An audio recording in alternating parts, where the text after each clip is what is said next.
Hello friends, I am Neeraj. Welcome back to the new episode. So in the previous session, we had seen how we can save the data in the Redux store using use dispatch hook. And now it's time to get the data back from the Redux store so that we can use it and we can display as in our needs. Okay. So if we come to the Redux documentation, so there are two hooks Redux provides for us. So one is the use dispatch that we have already seen, and second one is the for use selector that is used for getting the data from the Redux store. Okay. So what I am going to do is that when the user logs in, so right now we are displaying this login link in the header. So we will display this login link conditionally. And if the user is logged in and we have the data in the Redux store, so we will read it from the store and we will display that link conditionally. And if the user is logged in, so we will very simply greet the user, something like welcome back to our channel or application, something like that. Okay, so let's do that. So I'll dive into in the VS code, and I think this is in our header. So this login link is in our header. So we will go to our header, and we will need to import the use selector hook. And believe me, reading the data from Redux is literally very, very simple. It is just a matter of a line or two, and boom, we would be able to get the data. So that you are going to see and you will love it. Okay, so let's say import and use selector, this one from Redux store. And I'm going to create a variable. I'll destructure it. So logged in and the user. So I'll explain, don't worry. So, and then we will use the use selector hook. So here we will pass on a arrow functions. So first parameter, so we'll need to provide it. So state, and then very simply we will say state dot auth. Okay, so this way, so this auth actually I am providing it from our slice. So we had created this auth slice, and the initial state we had defined two elements in this initial states. The number one is a logged in, and second one is user. So whenever this use selector hook is called, so our this auth returns two elements, and those two elements I am destructuring in the variable appropriately. So the first value would go into the logged in variable, and the second value would go into the user variable. So this is what I am doing here, and that is nothing fancy.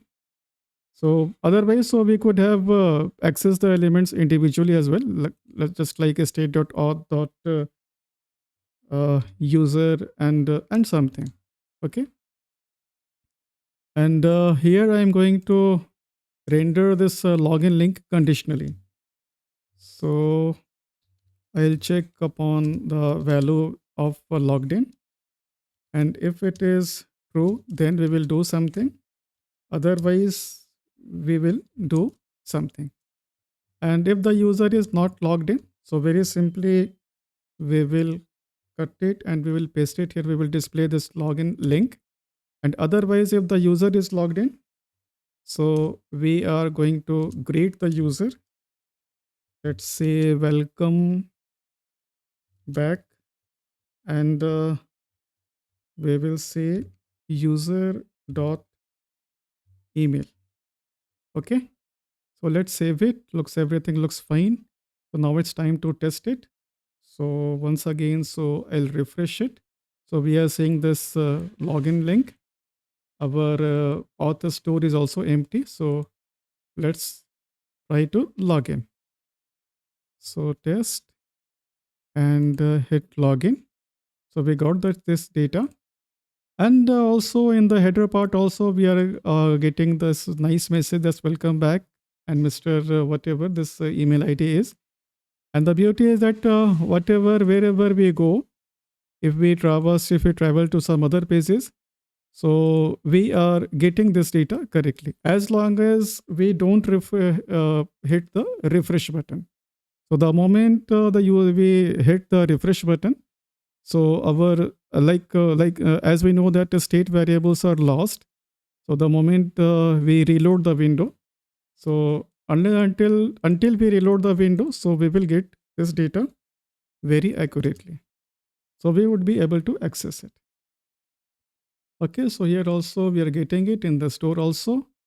And actually, so we if your application requires that even though user reloads it, so first of all, actually, so we will need to fetch the data from the using this token user token from the database, and we will need to store that data, the user data, in the Redux store, so that we can, even if the user reloads the window, so we could still be able to get the user data.